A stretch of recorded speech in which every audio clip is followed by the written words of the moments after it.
Imagine waking up in ancient Rome and hearing a rumor so impossible it sounds like madness.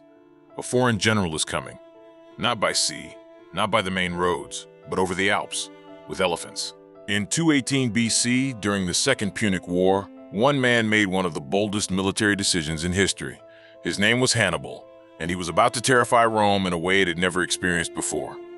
In the ancient battlefield, war elephants were the closest thing to tanks. Massive, armored, unstoppable to soldiers who had never seen them before. Standing several meters tall and weighing up to 5 tons, an elephant charging at full speed could shatter shield walls, crush men underfoot, and send horses into blind panic. But Hannibal understood something even more powerful than physical force: fear.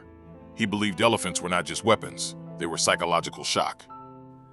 At the start of the war, Rome expected Hannibal to attack by sea. That was logical. That was predictable. Instead, Hannibal did the unthinkable. He marched north from Iberia, through Gaul, and toward the towering Alpine mountains, one of the most dangerous natural barriers in Europe. He began the journey with tens of thousands of soldiers and about 37 elephants. To this day, historians debate how anyone thought this was possible. But Hannibal didn't just want to reach Rome, he wanted to shock it. The Alps were a nightmare. Freezing temperatures, narrow paths barely wide enough for a man, let alone an elephant. Landslides, enemy mountain tribes attacking from above. Soldiers slipped to their deaths. Pack animals tumbled into ravines. Elephants struggled on icy slopes, their massive feet sliding across frozen stone. Some starved, some froze, some fell. The march took weeks. It nearly destroyed the army. But Hannibal kept moving, because turning back would mean surrender, and surrender was not an option.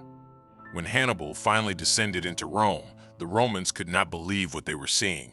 War elephants, alive, emerging from snow-covered peaks. Roman scouts reportedly described them as monsters. No Roman army had ever faced an invasion like this before. The Alps were supposed to protect Rome. Hannibal had turned them into a stage for one of history's greatest entrances. The Romans were confident. They had numbers, they had discipline, but they had never faced elephants in open combat. When the battle began, Hannibal deployed his elephants at the front. Then he unleashed them. Roman horses panicked instantly. Cavalry formations collapsed. Infantry lines broke under the chaos. The elephants crushed shields, scattered troops, and amplified the confusion. Combined with Hannibal's tactical brilliance, the result was devastating. Rome suffered a crushing defeat. Hannibal knew elephants were not perfect. They could panic. They were difficult to control. They required enormous amounts of food and water, up to 100 kilograms per day. They were living logistics challenges. But that wasn't the point. Elephants were symbols. They represented Carthage's power. They represented the impossible made real. And on a battlefield shaped by morale and cohesion, symbolism mattered. Sometimes seeing the beast was enough to break a man's will. But nature is merciless. After Trebia, disaster struck. Northern Rome flooded. Marshes expanded. Winter temperatures dropped brutally low. The elephants, already exhausted from the Alpine crossing, began to die. Cold, disease, starvation. One by one, they fell. In the end, only a single elephant is said to have survived, a large animal named Surus. Some accounts claim Hannibal even rode Surus into battle. Whether fully accurate or partly legend, the image endured. A lone general atop the last surviving elephant in hostile territory. For years after crossing the Alps, Hannibal marched across Rome. He defeated Roman armies again and again, including at the catastrophic Battle of Cannae. Rome trembled. Mothers reportedly warned their children with the phrase, "Hannibal is at the gates." The psychological impact of elephants magnified this fear. It wasn't just an army invading, it was something unnatural, something foreign, something unstoppable. Hannibal had transformed animals into instruments of dread. In pure military terms, elephants were not invincible. They were vulnerable to disciplined troops. They could be countered. And ultimately, most of Hannibal's later victories came without them, but strategically they changed everything.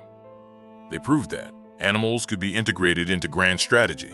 Fear could be engineered. Nature itself could become a weapon. Hannibal understood that war is not just about killing the enemy, it's about breaking their confidence, and elephants did that brilliantly. In the end, Hannibal never captured Rome.